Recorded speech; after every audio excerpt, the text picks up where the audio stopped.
திருவாரூர் மாவட்டம் மன்னார்குடி அருகே உள்ள எடமேலையூர் வடக்கு அம்பலக்காரர் தெருவை சேர்ந்தவர் ராஜா, ஆட்டோ டிரைவர். இவரது மனைவி இளஞ்சியம். இவருக்கும் அதே ஊரை சேர்ந்த தங்கப்பாண்டியன் என்பவருடன் பழக்கம் ஏற்பட்டு காதலானது. இதையடுத்து கணவரை பிரிந்து தனது 3 மகன்களுடன் தங்கப்பாண்டியனின் கடந்த 10 வருடங்களுக்கு முன் திருப்பூர் சென்ற இளஞ்சியம் அங்கு வாடகை வீட்டில் வசித்து வந்தார். களஞ்சியத்தின் மூத்த மகன் அரவிந்தராஜ் அங்குள்ள தனியார் நிறுவனத்தில் வேலை பார்த்து வந்த நிலையில், அதே நிறுவனத்தில் வேலை பார்த்து வந்த நாகப்பட்டினம் மாவட்டம் கூரத்தாங்குடி கிராமத்தை சேர்ந்த ஸ்னேகா என்பவரை காதலித்து கடந்த 3 ஆண்டுகளுக்கு முன்பு திருமணம் செய்து கொண்டார். இதில் அவர்களுக்கு 2.5 வயதில் பெண் குழந்தை உள்ளது.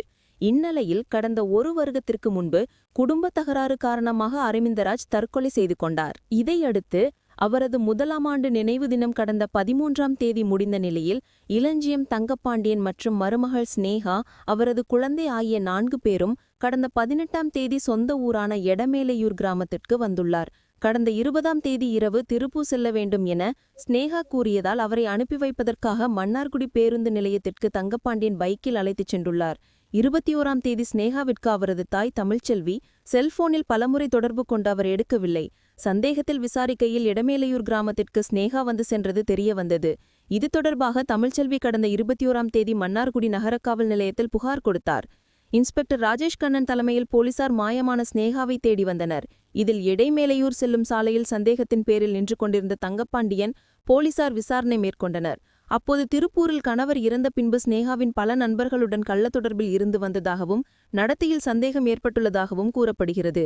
மாமியாரிடம் ஸ்னேகா தனி குடித்தனம் செல்ல வேண்டும் என கூறி வந்துள்ளார்.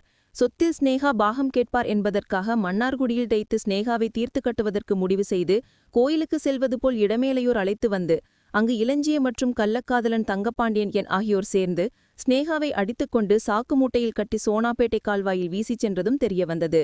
போலீசார் அந்த பகுதியில் உடலை தேடி பார்த்தபோது சம்பவம் நடைபெற்ற இடத்திலிருந்து 500 மீட்டர் தூரத்தில் ஸ்னேகாவின் உடல் கோரையில் சிக்கியும் சேற்றில் சிக்கியிருந்தது கண்டுபிடிக்கப்பட்டது.